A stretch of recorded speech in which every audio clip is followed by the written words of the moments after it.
संताजी घोरपड़े मराठा साम्राज्य का वो परमवीर योद्धा जिसने छत्रपति शिवाजी महाराज और छत्रपति संभाजी महाराज के देहांत के बाद स्वराज्य को बचा के रखा। पर उसके बदले उन्हें क्या मिला? आइए जानते हैं कि कैसे संताजी घोरपड़े की हत्या हुई और उस हत्या की साजिश किसने की थी। नमस्कार दोस्तों, मैं हूं आपकी अनामिका और स्वागत है आपके अपने चैनल में जिसे कहते हैं Maratha empire the history TV, जहां मराठा एम्पायर से जुड़ी शौर्य गाथा का जिक्र होता है। संताजी घोरपड़े का नाम इतिहास के पन्नों में स्वर्ण अक्षर में लिखा हुआ है।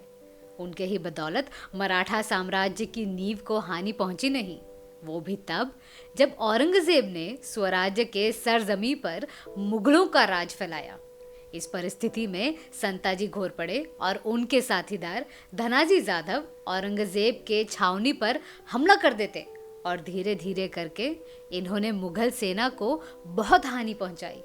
क्या आपको पता है कि औरंगजेब जब आखिरी सांस ले रहा था तब उसके इर्द गिर्द 5-6 लोग थे। ये वही औरंगजेब था जिसके साथ 5 लाख सेनानी की फौज थी।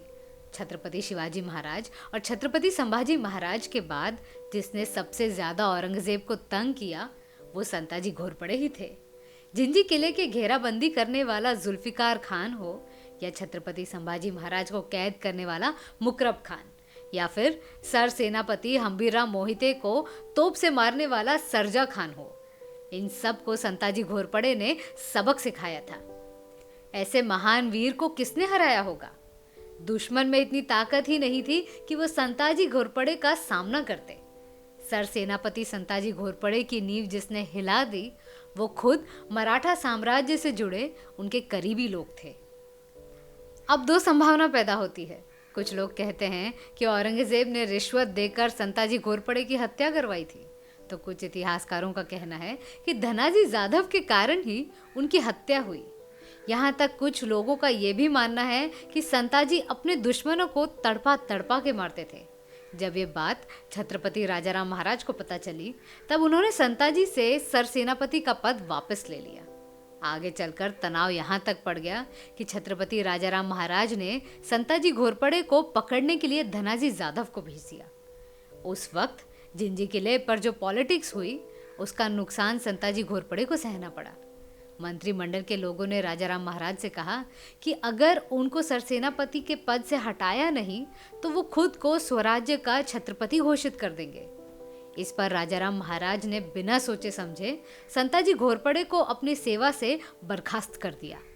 यहाँ और एक बात बता दूं कि राजाराम महाराज ने उन लोगों को मंत्रिमंडल में जगह दी जिन्हें छत्रपति शिवाजी महाराज और संभाजी महाराज ने धोखेबाज करार दिया था। ये बात संताजी को बिल्कुल पसंद नहीं आई। इस पर धनाजी जाधव ने भी राजाराम महाराज का साथ दिया और यही संताजी और धनाजी की दोस्ती भी टूट गई। कुछ इतिहासकार ये भी मानते हैं कि संताजी घोरपड़े ने अपने अधिकार से भी ऊपर जाने की कोशिश की, जिसके फलस्वरूप सरसेनापति पद हाथ से निकल गया। संताजी घोरपड़े के जीवन में ऐसा पल भी आया जहां वे स्वराज्य में रहते हुए भी स्वराज्य की सेवा नहीं कर पाए। ऐसे में मुगल सेनानी गाजीउद्दीन खान को औरंगजेब ने संताजी को मारने के लिए भेज दिया। बस मुगल ही नहीं, मराठा सरदार ने भी प्रण लिया कि वे संताजी को मारकर ही चैन लेंगे। पर इन 2 लोगों के अलावा तीसरा व्यक्ति नागोजी माने ऐसे आया जिसकी कहानी ही अलग थी।